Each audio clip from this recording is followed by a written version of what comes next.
যেই বলেছিল দেশে আসো বাপের বেটা হয়ে থাকলে, আজকে সে বাংলাদেশে ফিরে এসেছে। আর যে কথা বলেছে আজকে সে পালিয়ে বেড়াইতেছে। কথা কোন ঠিক কিনা? এটা আল্লাহর খেলা। সে বড় বড় কথাই বলতো, আজকে মা অসুস্থ, দেখতেও আসো না, বাপের বেটা হয়ে থাকলে দেশে আইসা দেখাও, আসো দেশে। আজকে সে দেশে আসছে, জনাব তারেক রহমান। কথা বলে ঠিক কিনা? কিন্তু যিনি ম্যাডাম এই কথা বলেছিল উনি কি আর আছে? উনি পালিয়ে গেছে। কথা কোন ঠিক কিনা? এটা আল্লাহর ফয়সালা বাজান, কখন কি হবে আমরা কেউ জানি না। কথা বলে ঠিক কিনা? এজন্য অহংকার করতে নাই, তারাই অহংকার করবে, তাদের পতন অনিবার্য। কথা বলে ঠিক কিনা? অহংকারকে চূর্ণ বিচূর্ণ করে ভেঙে দেওয়ার ক্ষমতা কার? আপনি কাউকে মানুষ হিসেবে গণতেনই না। এই কথা বলে কি হয়েছে ভাই?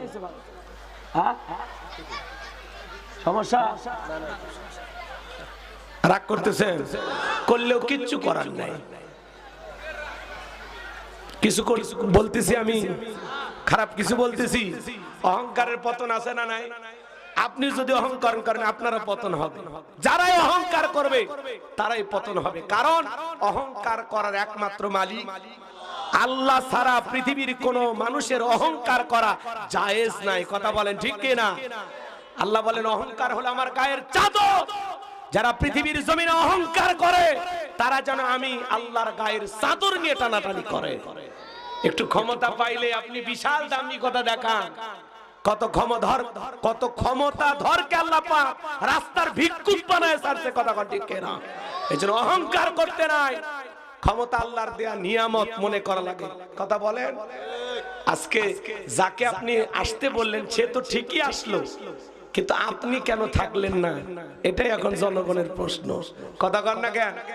আজকে জনাব তারেক রহমান শাহজালাল আন্তর্জাতিক বিমানবন্দরে আসার পরে তিনি প্রধান উপদেষ্টাকে ফোন দিয়ে ধন্যবাদ জানিয়েছেন। এরপরে দেখলাম যে উনি সেখান থেকে বের হওয়ার পরেই জনাব তারেক রহমান সর্বপ্রথম পায়ের জুতা খুললেন। খোলার পরে একটু মাটিতে পা রাখলেন।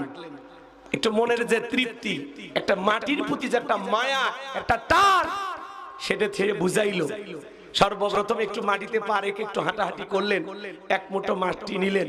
এই মাটির প্রতি, একটা দেশের প্রতি মানুষের কতটা টান। যারা বিদেশে থাকে ওরা বোঝে যে আসলে একটা দেশের প্রতি একটা মানুষের কত নারীর টান থাকে। কথা বলে ঠিক কিনা? সে দেশকে ভালোবাসে, দেশের জন্য অনেক মায়া। ওনার বাবা এই দেশের জন্য অনেক কিছু করেছেন, ওনার মাও করেছেন। জীবন মৃত্যুর সন্ধিক্ষণে তার মা এখন হাসপাতালে। সর্বপ্রথম সে তার মাকে দেখতে যাবে। আমরা যতটুকু জানতে পেরেছি মাকে দেখতে যাবেন, তবে সেখানে এত নেতা কর্মী ভিড় করছে, সেনাবাহিনীর ভাইরাই ঠান্ডার দিনে গরম দিতেছে, সবগুলো পিঠায়া সাইজ করতেছে। মানে নেতা কর্মী ভিড় বেশি তো এজন্য পিটান শুরু করছে সেনাবাহিনীর ভাইরা। দেখলাম তো। সম্মানিত ভাইরা আমার, আমি যে কথা বলতে চাই, আল্লাহ রাব্বুল আলামিন যেন তিনবারের সাবেক প্রধানমন্ত্রী দেশ নেত্রী বেগম খালেদা জিয়াকে আল্লাহ শেফায়ে কামেল আজেলা দান করেন, সুস্থতার নিয়ামত দিয়ে ধন্য করেন। জোরে বলেন আমিন। এজন্য বলতে চাচ্ছিলাম